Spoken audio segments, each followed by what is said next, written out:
दुनिया के अथाह रहस्यों को समेटे मिस्र आज भी किसी पहेली से कम नहीं है।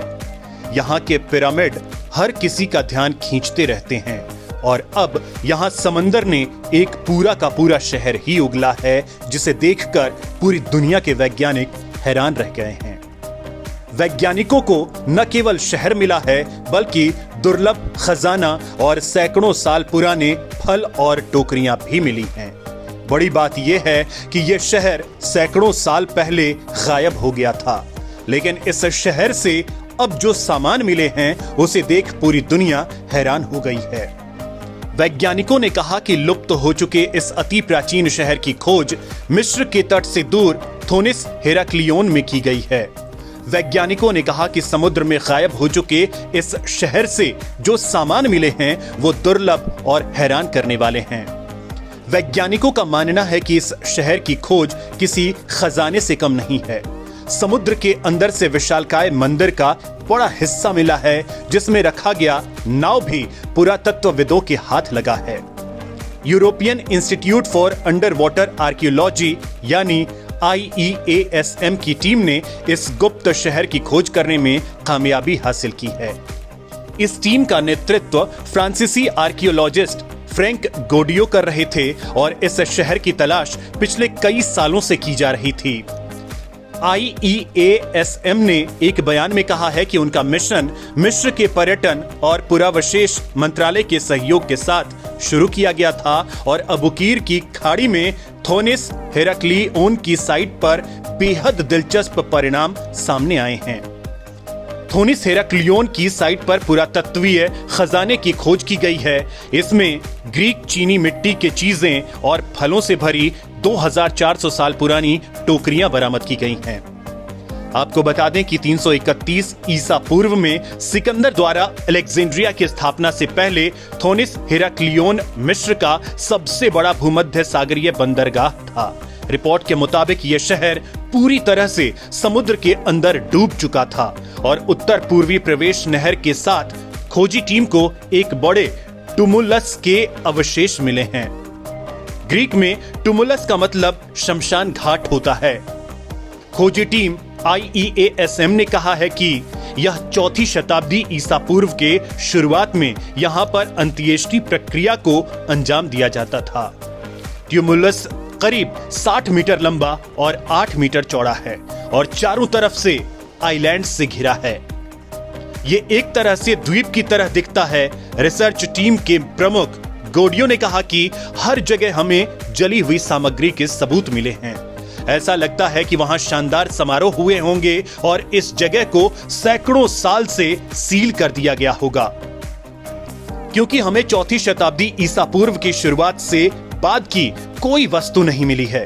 भले ही हो सकता है कि उसके बाद यह शहर सालों तक जिंदा रहा हो। इस लुप्त शहर की पड़ताल में पता चला है कि अंत्येष्टि प्रक्रिया के दौरान भगवान को प्रसाद चढ़ाया जाता होगा। इसके साथ ही पुरातत्वविदों ने एक और आश्चर्यजनक खोज की है। खोजी टीम ने कहा है कि इस अंत्येष्टि क्षेत्र से दुर्लभ चीजों का जखीरा बरामद हुआ है, जिस पर यकीन करना मुश्किल है। वैज्ञानिकों को इस क्षेत्र से फलों की टोकरियां मिली हैं, जिसमें अंगूर और अंगूर के बीज भरे हुए मिले हैं। ये फल अभी भी ताजा हैं। इसके अलावा इस क्षेत्र से अफ्रीकी तार से पेड़ का फल भी मिला है, जो अक्सर कब्रों पर पाया जाता है। खोजी टीम ने कहा है कि ये तमाम चीजें सैकड़ों सालों से पानी के भीतर अछूते रहे हैं।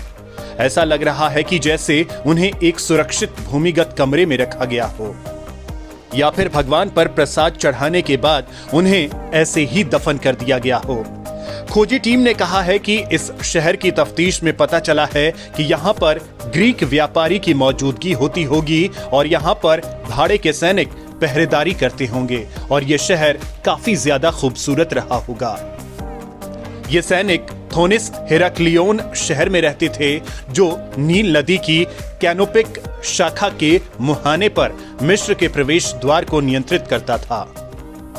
फारोनिक काल के अंत में यूनानियों को शहर में बसने की अनुमति दी गई थी और अमुन के विशाल मंदिर के करीब उन्होंने अभ्यारण्यों का निर्माण किया था। हालांकि वैज्ञानिकों ने कहा है कि समुद्र में ज्वार की लहरों के बाद कई भूकंप आए होंगे, जिसकी वजह से इस शहर का 110 वर्ग किलोमीटर का हिस्सा समुद्र के नीचे ढह गया होगा और इसके साथ थोनिस हेराक्लियोन और कैनोपस शहर भी भूकंप के चपेट में आ गए होंगे। आपको बता दें कि IEASM ने साल 2000 में थोनिस हेराक्लियोन और 1999 में कैनपोस शहर को फिर से खोजने में कामयाबी हासिल की थी और अब इस शहर का दूसरा हिस्सा समुद्र के अंदर से मिला है। IEASM की टीम मिशन 2021 के तहत लगातार इस लापता शहर की तलाश कर रहे थे और फिर उन्हें विशालकाय लंबी नाव पानी के नीचे डूबा हुआ मिला, जो अमुन के मंदिर से बड़े समुद्री ज्वार और भूकंप की चपेट में आने के बाद डूब गया था। दूसरी शताब्दी ईसा पूर्व में एक प्रलयकारी घटना ने पूरे क्षेत्र को पूरी तरह से बर्बाद कर दिया था और यहाँ मौजूद मंदिर के दक्षिण हिस्से के साथ बहने वाली नहर में एक लंबी नाव को बांध दिया गया था। खोज के दौरान वैज्ञानिकों ने देखा कि मंदिर के तमाम हिस्से टूटकर नीचे गिर गए थे, लेकिन मंदिर में फंसा नाव पूरी तरह से सुरक्षित था, जिसे अत्याधुनिक टेक्नोलॉजी का इस्तेमाल कर बाहर निकाला गया है।